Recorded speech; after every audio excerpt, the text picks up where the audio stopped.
आज हम कक्षा 9 का विज्ञान का 9वां चैप्टर पढ़ने जा रहे हैं, जिसमें आज दूसरा लेक्चर है। 9.1 पढ़ेंगे संतुलन और संतुलन के बलों के बारे में।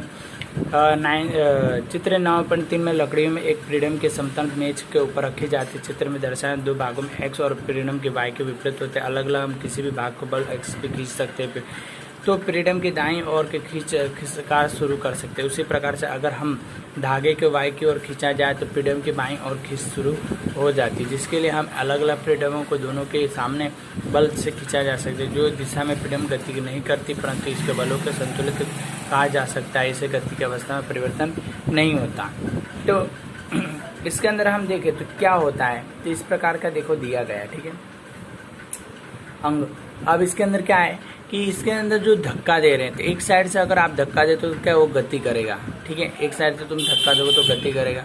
अगर और फिर ये क्या होगा कि इसमें दोनों मिलकर, मतलब एक खींच रहा है एक धक्का दे रहा है, तो वो अपनी जगह से नहीं हिलेगा, ठीक है। और दोनों मिलकर अगर धक्का दे एक ही साइड, तो क्या अपनी जगह से वो दूसरी जगह क्या पलायन करेगा, जाता है, ठीक है, मतलब खसकता है। अब हम ऐसे अवस्थाओं की कल्पना करेंगे जैसे विभिन्न प्रकार के दो विपरीत बल के पीढ़ों में खींचते जाते हैं। इसके लिए हम फ्रीडम के अधिक बल वाले एक दिशा में खिंचाकर शुरू कर देंगे। बलों के संतुलित नहीं परंतु असंतुलित फ्रीडम की खिंचता दर्शाए गए उन्हें पता चलता है कि किसी भी फ्रीडम के लगने वाले असंतुलित बल होता है। इसमें एक देखो एक्स और वाई दिया, पहले वो समझा, वो दूसरा था। ये इसमें वाई और एक्स दिया है, इसमें रस्सी बांध दिए।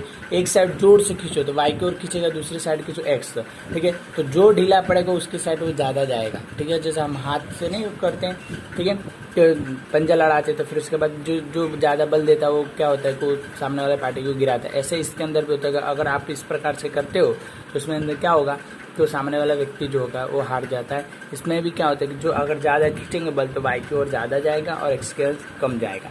इस प्रकार से होता है। आज हम गति का प्रथम नियम पढ़ेंगे। गति का कौन सा नियम? वस्तु किसी भी अनंत तल की गति को देख करके गैलीलियो के नाम निष्कर्ष निकालकर जब किसी तक कोई भी ब्रह्म बल कार्य नहीं करता तो वस्तु निश्चित गति नहीं चलती। उन्हें देखने के लिए कांच की गैलीलियो अनंत तल तक ढुलकते तो उसका वेग बढ़ जाता है। अलग अलग अध्याय में पढ़ चुके कि गोली के असंतुलित गुरुत्वाकर्षण बल के कारण निष्ठाएं, मतलब कि कोई वस्तु एक जगह पे जब तक हम उसको हाथ के द्वारा धक्का नहीं देंगे तो एक जगह से दूसरी जगह वो जाती नहीं है। उसमें कोई भी जगह का परिवर्तन नहीं होता, उसके कोई वेग नहीं होता, मतलब कोई स्पीड बढ़ती नहीं। अगर उसको स्पीड दिया जाए तो क्या बढ़ती है। और नीचे के पहुंचते पहुंचते एक ये निश्चित वेग प्राप्त कर लेता है। और दर्शन कांच की गोलियों में उपरंत के ढलती हुई इसके वेग घटता है। दोनों ओर की एक आदर्श घर्षण के अनंत तल तक गोलियों के स्थिर रहते। गोलियों में तर्क के लिए जब हम गोलियों में कोई वायु और को से छोड़ देते तब वो ढल के नीचे की ओर ढुलकने लगते। दाईं ओर के अनंत तल की उतनी ही ऊंचाई जाएगी जिसमें जितनी ही छोड़ा जाएगा। इसमें दोनों की ओर तलों के सूझे समान होते हैं। गोलियां उतने ही चढ़ने लगेगी जितने ही उसके ढुलकती जाएगी। दाईं ओर के अनंत तलों के कोणों में धीरे धीरे कम हो जाएंगे और गोलियों के मूल्य की ऊंचाई प्राप्त अधिक दूरी तक तय कर सकते हैं। इसमें तल के क्षैतिज दिया जाता है, जिसमें गोली के मूल्य की ऊंचाई प्राप्त करने के लिए क्षैतिज के लगातार चलती जाती रहती गोली का असंतुलन शून्य हो जाता है। अब इसमें आपको मैं समझाऊं, इस चित्र के द्वारा आप अच्छी तरह समझ पाएंगे कि इस प्रकार से दो दिया गया। अगर गोली यहाँ से जितनी गति से स्पीड से आएगी उतनी गति से स्पीड में चढ़ेगी। अगर यहाँ पर धीरे से छोड़ोगे तो यहाँ पे आकर के यहाँ तक रुक जाएगी। अगर बहुत स्पीड से यहाँ से आएगी तो ऊपर। तो इसमें क्या होता है, जितनी गति तीव्र गति से ऊपर से आता है उतनी तीव्र गति से नीचे से ऊपर की ओर पहुँचेगा, ऐसा कहा जाता है, ठीक है। इस प्रकार से ये होते हैं।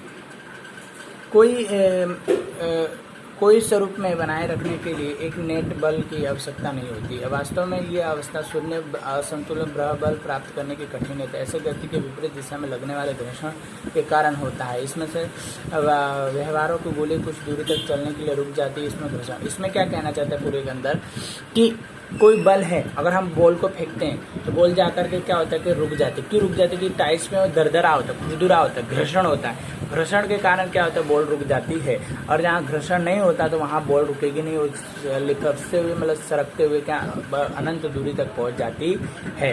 तो उसी में देखें तो न्यूटन के बल की गति के बारे में गैलीलियो ने अपने विचारों को अलग विकसित किया। उन्होंने तीनों मौलिक नियमों को प्रस्तुत किया, जिसमें वस्तु की गति के वर्णन किया, जिसमें न्यूटन की गति के नियम के नाम में जाना जाता है, जिसमें प्रथम नियम के प्रकार होते हैं। मतलब गैलीलियो ने क्या किया, न्यूटन की गति का नियम बताया हुआ है, उसकी न्यूटन की जो गति है उसके नियम के बारे में उसने क्या बताया था।